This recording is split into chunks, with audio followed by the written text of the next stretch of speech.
We know certainly what the prosecution will be doing today, but what about the defense? How are they going to defend Conrad Murray? Los Angeles criminal defense attorney Mark Haushalter joins us now, also a legal expert. Let's start with a scorecard. We're in week 2. We're about to start it. It started already. But week 1, give us a scorecard. Who won, who lost? Okay, week 1.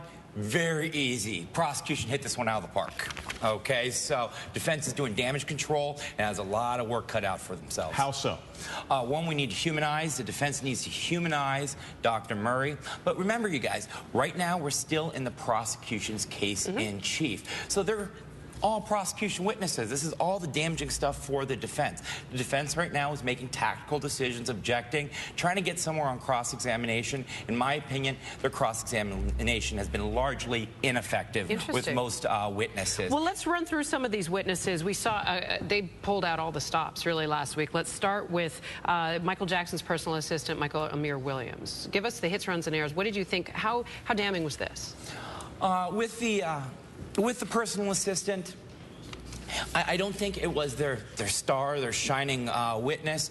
Again, we got some information out from that witness, but the two key players we really heard from are the paramedic and the head of security, his security Alvarez, the bodyguard. Those were their two-star witnesses. A lot of the other ones that we can go through were foundational witnesses. They tried bringing the driver in, as we know, and tried making it sound like this was the drug addiction, trying to pull that in. That was largely ineffective. When you say foundational, you mean sort of establishing some of the just key points? Yeah, the defense was trying to, I'm looking at this right now from a defense perspective, what they were trying to handle with these witnesses.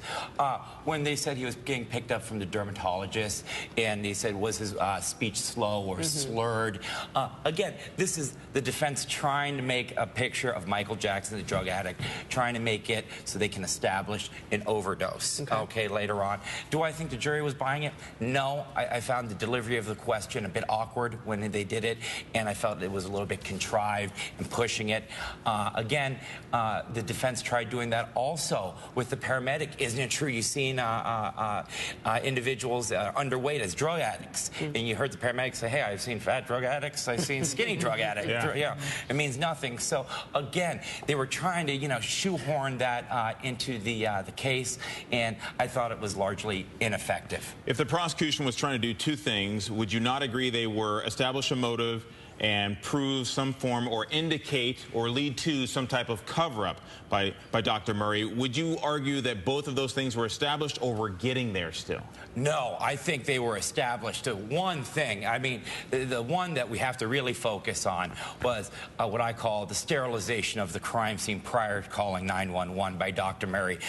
The bagging of the propofol and the IV, that goes to consciousness of guilt. That is a huge hurdle for the defense to overcome. And again, that was one of those points where, as a defense attorney, you sit there and kind of cringe and say, wow, that's powerful stuff for the prosecution. How would you defend this? This is a tough one, but if you were there, how would you defend this? Well, naturally, I'd win, but of course. Besides that, you know what? You need to start humanizing Dr. Murray. The defense... And how do you go about doing that? Bringing up family members or friends or past patients? You want to bring past patients up, and they had one past patient, but that was a prosecution witness, and I thought his testimony was largely ineffective. I mean, we heard it. He said, I thought the doctor saved my life, points for the defense, and then he said, but I felt abandoned. And as we recall, the prosecution's opening statements was about abandonment, how Dr. Murray abandoned Michael Jackson. So the prosecution's been doing a solid job across the board with their theme of their case, and I think we're going to see more of that. Well, we should say thank you to Los Angeles criminal defense attorney Mark Haushalter, and we're going to ask you to stand by, keep watching this, because we're going to bring you key developments from that trial of Dr. Conrad Murray.